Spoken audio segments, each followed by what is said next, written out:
You know that feeling, right?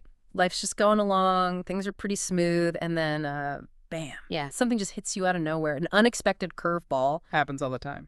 And suddenly you're just like drowning in stress, dealing with problems you never saw coming, and you're thinking, how am I supposed to find any peace in all this? That unpredictability can really throw us off, can't it? It absolutely can. Well, today we're going to talk about some really powerful ways to navigate those exact moments and maybe how to find some real happiness no matter what life throws at you. That sounds like a good plan. This conversation is presented by our YouTube channel, Audio Podcast, and really our hope is that you walk away feeling a bit more in control, maybe more resilient, and, ultimately just more joyful day to day. Yeah, that feeling of stress building up when things go sideways. Yeah. It's universal. It can feel like the ground just vanished from under you. Totally. And it makes you ask, why me? Why does life have to be so hard? It often feels like life is just this constant battle, And happiness, that's something only for the good times, when everything is perfect. I think our sources touch on this, saying something like, life is unpredictable. One moment things are going smoothly, and the next you're hit with challenges. Exactly. But the key thing people often miss is that difficulty. Yeah. It isn't some mistake. It's part of life itself. Okay. It's kind of a foundational truth. So many people believe life should be smooth, it should be fair, but reality just doesn't really work that way. So struggles aren't the exception? Nope. They're pretty much the rule. Yeah. I mean, think about it. Pain, loss, setbacks, disappointment. Everyone faces these things. It connects us all, really. Okay, so if challenges are just, part of the deal, then maybe our suffering isn't caused by the actual situation. Oh, Like maybe it's more about how we think about the situation. That feels kind of provocative when you're right in the middle of something tough. it's a really crucial distinction, though. And it gets to the heart of, how our minds work. Most of the time, the suffering, it isn't really rooted in the objective facts. Okay. It's caused by our interpretation, our Uh-oh. story about it. When our expectations just don't match up with reality. When we think things should be different than they are, that's when the suffering really starts. Like getting stuck in traffic. Exactly. Or stress at work, money worries, relationship issues. These things don't have to make us angry or anxious. But they do, because we expect smooth sailing. Pretty much. We expect life to be easy or fair or orderly. And when it isn't, we resist what is. And that resistance, that's where we create a lot of extra pain for ourselves. And, oh man, social media just seems to make that so much worse, doesn't it? Oh, absolutely. Pouring gasoline on the fire is a good way to put it. We're constantly comparing our messy real lives to everyone else's perfectly curated highlights. The perfect trips, the dream jobs. The illusion, yeah. Why do we keep falling for that, thinking everyone else has it easier? It's such an easy trap to fall into because, people only share the good stuff, right? You rarely see the struggles behind the scenes. Sure. That successful person might have failed for years. That happy couple, they have their own issues, guaranteed. Yeah. The reality is nobody, absolutely nobody, has a life free of problems. Everyone's dealing with something. So happiness isn't about dodging the hard times. Not at all. Yeah. It's much more about building up your ability, your sort of inner strength to handle them when they come. Okay, that's a really important shift. So if challenges are the rule and how we see them shapes our suffering, how do we actually change that view? What can we, do? Right. This is where it gets really empowering. It comes down to choice.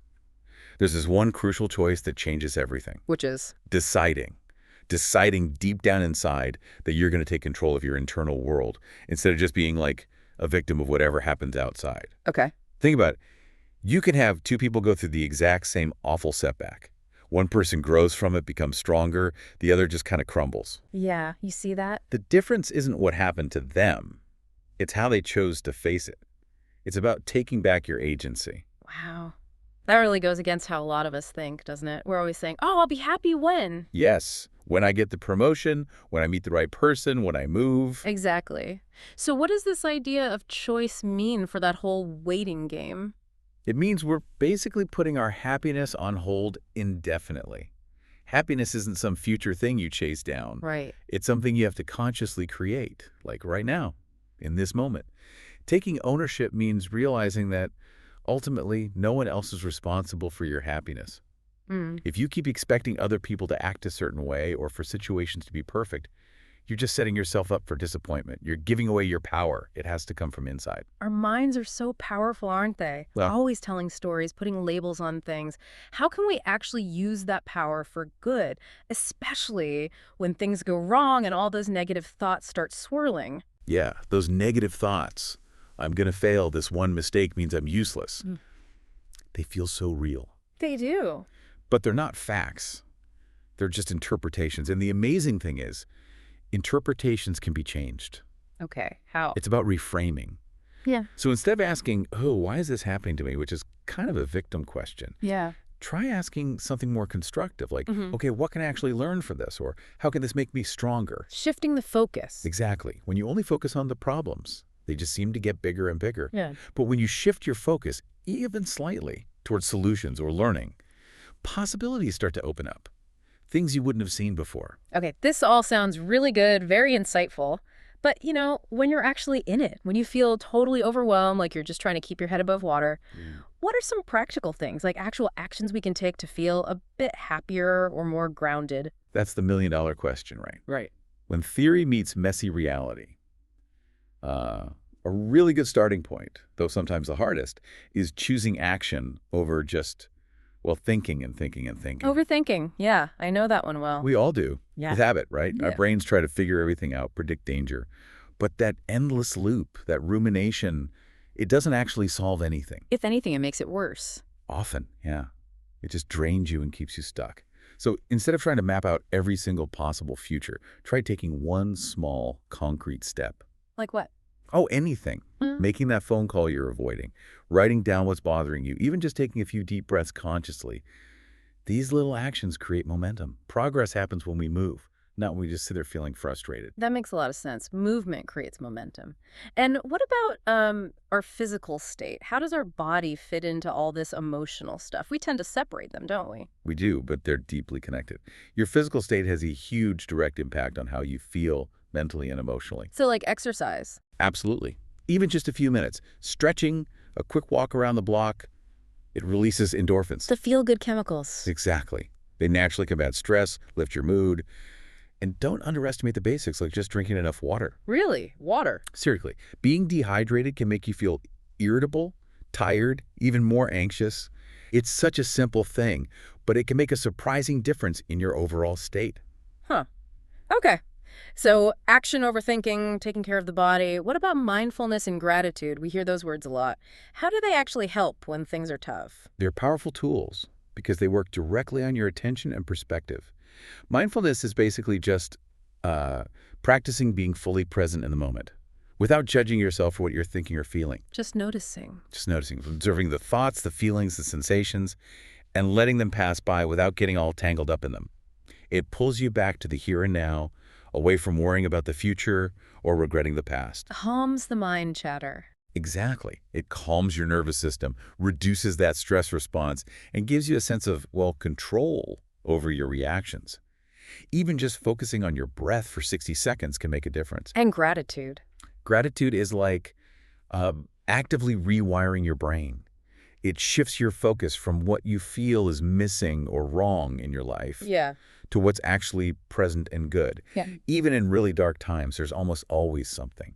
The ability to breathe, maybe the sun is shining, maybe a friend called. Small things. Sometimes very small things. But focusing on them genuinely changes your emotional landscape. Yeah. It shifts you out of that lack mentality. We can be so hard on ourselves too, can't we? Especially when we mess up or things aren't going well. That inner critic. Oh, that inner critic can be brutal. And that negative self-talk, it's incredibly damaging. It just digs you deeper into feeling bad. Yeah. It kills motivation. So what's the alternative? Try talking to yourself like you'd talk to a good friend who's struggling. With compassion. Yes. Offer yourself some encouragement, some understanding. Remind yourself of times you've gotten through tough things before. It's about self-compassion. And honestly, it's way more effective for actually making positive changes than beating yourself up. That makes sense. Okay, and what about when things feel completely out of control? That feeling of paralysis when everything seems to be falling apart. What can we actually control then? Because it often feels like nothing. That feeling of helplessness is awful. You're right. And it is paralyzing. The key insight here, though, is to focus like a laser on the things you can actually control. The jar. Well, you might not be able to change the big circumstances, right? But you can control how you show up. You can control how you manage your thoughts, how you choose to respond to the challenges. Your reaction. Your reaction, your attitude, your effort. Shifting focus from, I can't control that, to, I can control this. It's how you reclaim your power. It moves you from feeling helpless to feeling capable again, even in small ways. And this ties into letting go. Directly. Acceptance is usually the first step. And acceptance doesn't mean you like the situation or you're giving up. Correct. It just means acknowledging reality. Acknowledging that some things are simply outside your sphere of influence right now. When you release that desperate need to control the uncontrollable, you actually free up energy.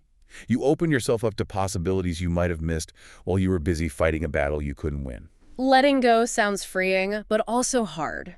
Okay, another tough one. Failure. Nobody likes to fail, right? It feels like a major setback.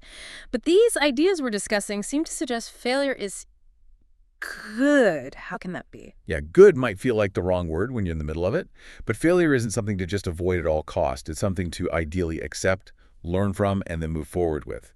It's actually essential for growth. How so? Well, every single time something doesn't work out, you get valuable information. Feedback. What went wrong? What could I try differently next time? It's pure learning. Plus, going through failure builds resilience. It teaches you perseverance, patience, humility. It strengthens your mental muscles, really. And honestly, it pushes you out of your comfort zone. It forces you to stretch and try things you might not have otherwise. These those famous examples. Exactly. Yeah. Like Edison failing thousands of times with the light bulb. Or Michael Jordan getting cut from his high school team. Those weren't dead ends for them. They were necessary detours on the path to success. Right. Okay, so embracing failure as learning. What about finding meaning when things are just really, really tough, when everything feels dark and pointless? How do you even start to look for meaning then? That's maybe one of the deepest challenges. Yeah. But often, the meaning isn't obvious. It's kind of hidden within the struggle itself, within the pain. Hidden. Yeah, you often have to look for it. It requires a shift in perspective. Can you see this challenge not just as a burden, but maybe as an opportunity? An opportunity for what? To build resilience you didn't know you had. To learn patience on a deeper level. To develop strengths. Maybe connect with your core values. What really matters to you? Kindness. Growth. Love. Grounding yourself in those can provide an anchor. Okay. And surprisingly, maybe helping others. Yeah. When you shift your focus off your own problems, even for a little while to help someone else, it creates this powerful sense of purpose. Takes you out of your own head? Precisely. Yeah. And just patience. Sometimes meaning doesn't reveal itself quickly. Healing takes time. Growth takes time. Finding meaning often requires just being patient with the process. So it really sounds like this whole approach, it's not like a magic pill, is it? It's more of an ongoing journey, Yeah. a process. What does that mean for how we should approach life day to day? You nailed it. It's absolutely an ongoing process. It requires patience, definitely consistency, and just understanding that life is always changing, always evolving. You're always evolving. So small steps. Small, consistent steps forward. And yeah, being willing to step outside your comfort zone now and then, because that's where the real growth happens, right? Not when things are easy and comfortable. Right, right. Okay, so we've covered a lot of ground here. If you had to boil it down, what's the main takeaway? What's the ultimate goal? And how do we actually live this stuff? I think the biggest takeaway is this. Waiting for life to get easier before you allow yourself to be happy. Yeah. That's a trap. A trap. Yeah, it's like putting your life on hold. The truth is, you have the power right now to decide to stop waiting, to start living fully, right now, exactly as life is, messiness and all. Not waiting for the storm to pass. Exactly. Because if you wait for the storm to pass completely, you might be waiting forever. Happiness isn't some destination you finally reach when everything is perfect. It's a practice, something you cultivate every day through conscious effort and mindfulness. That really shifts the perspective. But okay, embrace life fully. That can sound a bit daunting when you're juggling work, family, everything. Are there like really simple, quick ways to weave this happiness practice into a busy day, even if you only have 5 minutes? Oh, absolutely. Yeah. 5 minutes can make a real difference. Yeah. You can consciously create these little pockets of happiness. Like what? Give us some examples. Okay, gratitude practice. Yeah. Just take 1 minute to think about something you're grateful for, the coffee you're drinking, maybe a friend you talked to, the fact that the sun came out. Simple stuff. Okay. Or mindfulness, just be fully present for a minute or two in whatever you're doing. Feel the water when you wash your hands. Really listen to a piece of music. Small acts of self-care. Step outside for literally 3 minutes of fresh air. Quick movement. A few stretches at your desk. Dance to one song in your kitchen. A brisk walk up and down the stairs. Or creative expression. Doodle for 5 minutes. Jot down a few thoughts in a journal. Or just checking in. Yeah. Just pause and ask yourself, how am I actually feeling right now? What do I need? And maybe do one small thing to take care of that need. It's about those tiny deposits. So it's not about perfection. It's not about forcing yourself to be happy all the time. Not at all. It's more about just showing up for yourself consistently, even in these really small ways. And those small choices, they add up over time. They absolutely do.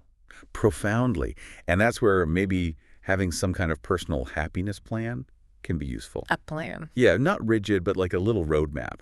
Just something that helps you focus, gives you direction. It's about consciously choosing the habits, the actions, the mindsets that you know bring you joy and fulfillment. Prioritizing what actually matters to you. Making it intentional. Exactly. Making it intentional. And remembering that happiness isn't something you just have to passively wait for. It's something you can actively build. One choice, one action, one day at a time. Life is always going to be unpredictable, isn't it?